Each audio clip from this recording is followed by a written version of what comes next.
There can be no talk among the intelligent of an abolition or even a limitation of emancipation. This is already gone too far forward at the bottom of the page. Ours is a young nation, that's for sure.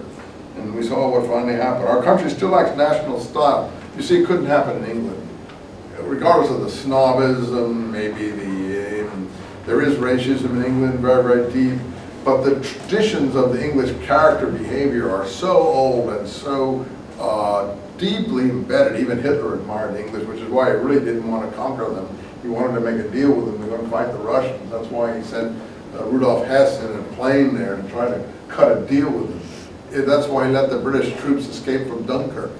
He could have annihilated the British troops on the beach of Dunkirk. He had an innate awe of British society and British manners and British snobism. If you look at old movies in America, you'll see America was dominated by that too. All the actors are British. If you look at movies from the 30s and the 40s and so on, and you know, I mean, it's like everyone's putting on a British accent. I don't recognize America anymore in the movies because when I was young, everyone spoke with a British accent in the movies. And if you didn't have one, you tried to put one on, like me. You know, I mean, this was just normal. I have a British wife, so she influences me too. But you know, you may say, listen to Eisenman's phony accent. Yeah, because that was just normal for the East Coast. If you had any intellectual pretensions, that's the way you spoke.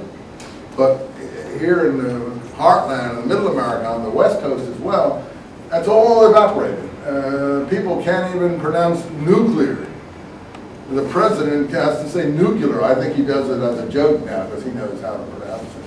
But there are other words that people are unable to pronounce, you know, in the normal English manner, and that is on the highest levels of society now. So things have changed. So he's saying, you know, you see, we have a different situation than you people in England and France, and that is true, but not the way he's saying it. They would never end up doing this. You said the French, you said, did it? No, they let the Germans do it there for them. They didn't do it, they just cooperated. And a lot of French resisted. But the government, the French government, the Pétain Vichy government cooperated, collaborated, if you want to call it that, to save whatever it is they were trying to save. Our country still lacks national style, instinctive pride, affirmative of individuality, and that's what the English did and still to some extent have. That's the reason why we're defenseless against alien manners. We're in the process of acquiring these qualities, yes, through Richard Wagner and his crazy operas, which is why personally I will not go to a Richard Wagner opera no matter how enticing they are, because that's what he's trying to create, a German mythology in those operas, and succeeded actually. And there is beautiful music in the Wagnerian, you know, pantheon, but the total effect is horrific, what he's after. And again, the agenda is the problem, not the music.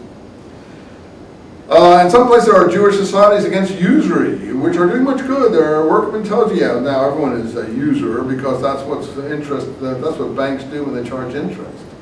The only way out, therefore, is for our Jewish fellow citizens to make up their minds without reservation to be Germans, as many of them have done already long ago, as Mendelssohn's children did, and so on, to their advantage and ours. There will never be a complete solution. See, he's talking about a solution. He's talking about a solution. And that's what the fascists and others came, when they had the power over the European continent, which they had to put immediately into operation. They didn't wait a minute. They followed the German armies. They were right behind them. And they called it the final solution. And they meant it. And he is just, you know, sounding off here. There's always been an abyss between Europeans and Semites since the time when Tacitus complained about the odium generis humanity. There would always be Jews who are nothing else but German-speaking Orientals, and so on and so on. This is a great essay to read. I do think it's a mixture of, I mean, the guy has a lot of information. On the other hand, he's totally insane with his fanaticism. And it's frightening because that's underneath the surface there. And you can bring it out, or you can, you know, rise above it in more elegant issues. All right, we'll take a break now. We're going to, after the break, look at the Dreyfus affair.